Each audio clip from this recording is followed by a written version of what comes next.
আসলে চেহারা সুন্দর হলে কি হবে ভাইয়া, আজকালকার যুগে পড়াশোনা না জানলে কেউ বিয়ে করতে চায় না। আসলে অভাবের সংসার, আমি পার্লারে কাজ করে জানি, এটা দিয়ে টুকটাক ওভাবে দিন পার করি।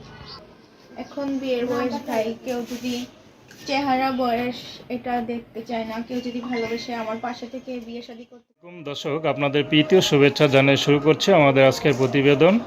তো দর্শক, দেখতেই পাচ্ছেন আমাদের সামনে এক আপু দাঁড়িয়ে আছে, আমরা তার গল্পটা শুনবো, জানবো আপু কেন আমাদের ইউটিউবের মাঝে আসলেন, তিনি কি বলতে চান। আপু আসসালামু আলাইকুম, ওয়ালাইকুম আসসালাম। কেমন আছেন? জি আলহামদুলিল্লাহ। আপুর নাম কি আপনার? জান্নাত। মাশাআল্লাহ, খুব সুন্দর নাম। তো জান্নাত আপা ইউটিউবে কেন আসলেন?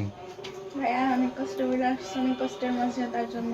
আচ্ছা, হাসিটা তো মাশাআল্লাহ খুব সুন্দর। এই হাসি দিয়ে কজন ছেলেকে পাগল করছেন? কাউরেই করি নাই ভাই। কারোই করেন নাই? এখন পর্যন্ত করতে পারেন নাই? না করতে কেন? পারি নাই। চেহারা সুন্দর আছে মাশাআল্লাহ, হাসিটা সুন্দর, এই দুইটা মিলে কারো মানে পাগল করতে পারেন নাই? না, আসলে পড়াশোনা না জানলে চেহারা দিয়ে কি হবে, কেউ বিয়ে শাদী করতে চায় না। আচ্ছা, মানে আজকাল যুগে পড়াশোনা ছাড়া কোনো দাম নাই নাকি? না ভাই। আচ্ছা, পরিবারে কে কে আছে? পরিবারে আছে, আমার আম্মু আছে, আমার ছোট একটা ভাই আছে। আচ্ছা, আম্মু আছে, ছোট একটা ভাই আছে। তো সংসার কে চালায়? সংসার আমি চালাই, আর কি আমার আম্মু। কি করেন আপনি? আমি কাজ করি পার্লারে। পার্লারে কাজ করেন? জি। মাশাআল্লাহ, ভালো তো। কত টাকা পান? পাই ভাই, যা পাই টুকটাক সংসার কোনো মতো চলে। আচ্ছা, এখন কেমন ছেলে পেলে বিয়ে করবেন চিন্তা করছেন? চিন্তা কি করব ভাই, যেহেতু মেয়ে হয়ে জন্মাই, বিয়ে করতে হবে।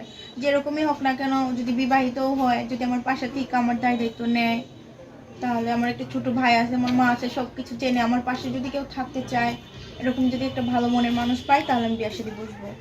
আচ্ছা, তো দর্শক, আপনারা জান্নাত আপুর কথা শুনলেন। তো দর্শক, প্রেম ভালোবাসা সাহায্য সহযোগিতা বিয়ে শাদী করা একান্ত আপনাদের ব্যক্তিগত ব্যাপার। আসুন আমরা 5 ওয়াক্ত নামাজ পড়ি, সর্বদাই দেশের সেবা করি। আসসালাম।